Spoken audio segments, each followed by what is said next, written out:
Hi guys, welcome and welcome back to my channel. In this video, I am going to discuss about a study of thresher. So the operation of detaching the grain from ear head is called threshing. It's so simple, just like जो grain है उससे ear heads को detach करना अलग करना इसे threshing कहते हैं. And removal of grains from any plant, किसी प्लांट से ग्रेन को अलग करना भी थ्रेशिंग कहलाता है. Threshing is normally done after the grain moisture content 15 to 20%. जब ग्रेन का मॉइस्चर कंटेंट 15 से 17% रहता है तब हम थ्रेशर का यूज़ करते हैं एंड थ्रेसिंग करते हैं. So threshing loosen the grain and separate from the stalk. ये चीज़ें तो क्लियर है. So now we have to know about the principles basics on the principle that impact is given on the crop, the grains are separated. Rupture of the bond between the grain and ear is due to impact of bitter or spikes over the grains. A strength of the bond between grain and panicle depend upon type of crop, variety of crop, moisture content of grain and ripening phase of grain. So efficiency and quality of threshing. Drum speed, number of beaters, gap between the drum and concave, direction of feeding, rate of feeding. So what are the methods? There are two types of methods. It is on the basis of flow of material. First, through flow, and second, axial flow. Threshed straw and separated grain flow in a direction perpendicular to the axis of the threshing cylinder. Axial flow, threshed grain and separate grain flow in the direction parallel to the axis of the threshing cylinder. What are the components of thresher? Concave, threshing cylinder and cleaning unit. So what is concave? Concave shaped metal partly surrounding the cylinder against which the cylinder rubs the grain from the plant or ear head through which the grain fall on the sieve.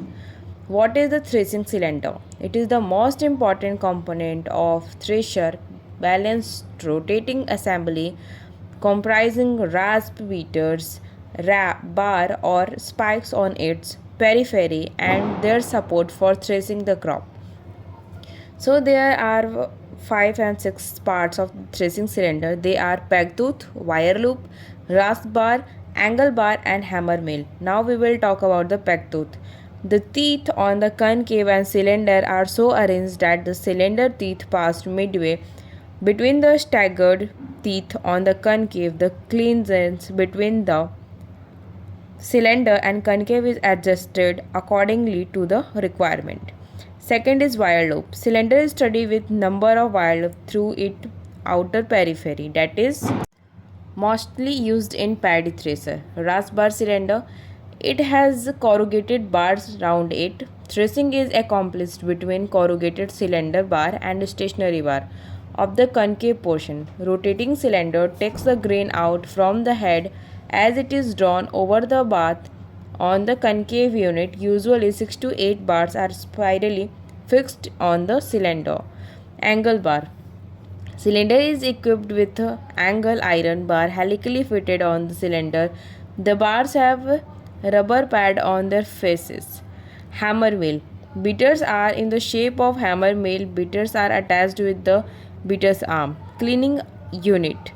The main purpose of cleaning unit is to separate and clean the thresher, create 2 or more oscillating sieves for an air sucking duct is known as aspirator.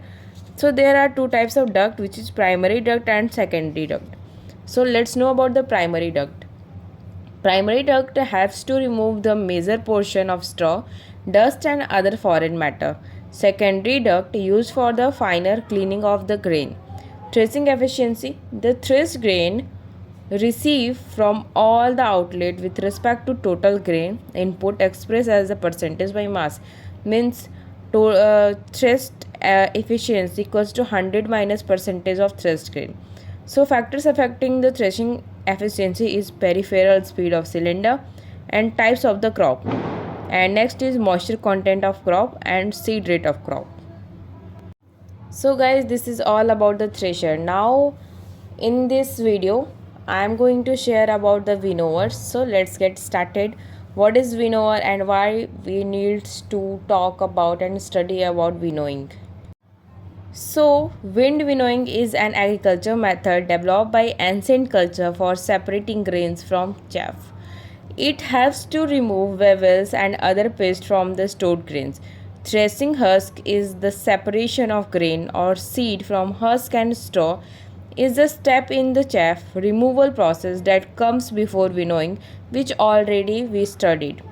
Winnowing the chaff is a common expression. It is the simplest form. It involves throwing the mixture into the air so that wind blows away lighter chaff while the heavier grain fall back down for the recovery. Winnowing is the process of separating the quality grain from the chaff is a crucial process in cultivation of paddy. The quality grains which are heavy fall vertically while the weightless chaff and the straw blow away by the wind. Thus winnowing is efficiently only when there is wind. Farmers often wait for hours for wind to blow them. They would start the process of winnowing. So, according to time, there are lots of winnowers in the market, such as grain winnower, paddy winnower, and pre-paddy winnower. So, let's get started and know about the grain winnower. This machine winnows the paddy already threshed by the paddy thresher or other means. It has a feeding hopper at the top to receive the threshed paddy with other impurities. It discharges the threshed paddy over a scalper and remove the bigger size impurities. Please guys ignore the noise.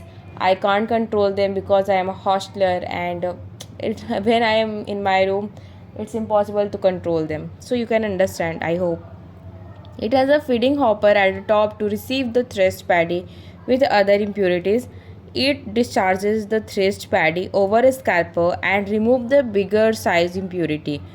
A blower provided at the bottom sends a stream of air against the grain falling through the scalper, which separate the straw, chaff, and other impurities. The dust, chaff, and the straw are collected separately, and clean paddy is taken out thoroughly. Another outlet near the bottom of the unit. The capacity of unit is 625 kg per hectare, and the unit is operated by 1 horsepower per motor. So now we have to talk about paddy winnower. The machine winnower paddy already threshed by the paddy thresher or by other means. It has a feed hopper at the top to receive the threshed paddy, chaff and straw bit. A blower threshed paddy, chaff and straw bit. A blower provided at the bottom sends a stream of air which separates the straw, chaff and other impurities. So the dust, chaff and the straw come out through an opening and clean paddy is taken out through another spout. The unit is continuous type and operated by 1 horsepower electric motor. Paddy pre-cleaner. It is used to remove appendages, glumes and foreign matter. The pre-cleaner is provided with an aspirator, a rotating scalping sieve and horizontal reciprocating grading sieve. By suitably changing the sieve, it can be utilized for other seeds. By using the pre-cleaner, the efficiency of cleaner cum grader is improved. It also removes both smaller and larger size impurities and the dust grain from the grain. The capacity of the unit is 150 kg per hectare and it is operated 1 horsepower electric motor. The efficiency of the unit is 91%. So guys, this is all about the thresher and winnower, and now we have to talk about the engineering properties of grain. So grain size and shape, length and width ratio is very vertical property that can be used to measure the vertical purity of sample. Comparing the width and length ratio of the sample with published ratio for variety will give an indigenous vertical purity of the grain sample. Extra long, if the scale length of the matter is extra long, means 7.5 long, then it will be 6.6 to 7.5. If it is medium, then 5.5 to 6.6. short than 5.52 and below. So this is all about the length, and the shapes used to cylindrical, medium and bold and round. So obtain a random sample from the seed batch. Collect the 20 gram at the random from the sample of seed. Use the vernier caliper to measure the dimension of each grain. So bulk density, it is determined by the liquid displacement. 50 ml displaced water was taken in the measuring cylinder and volume was noted.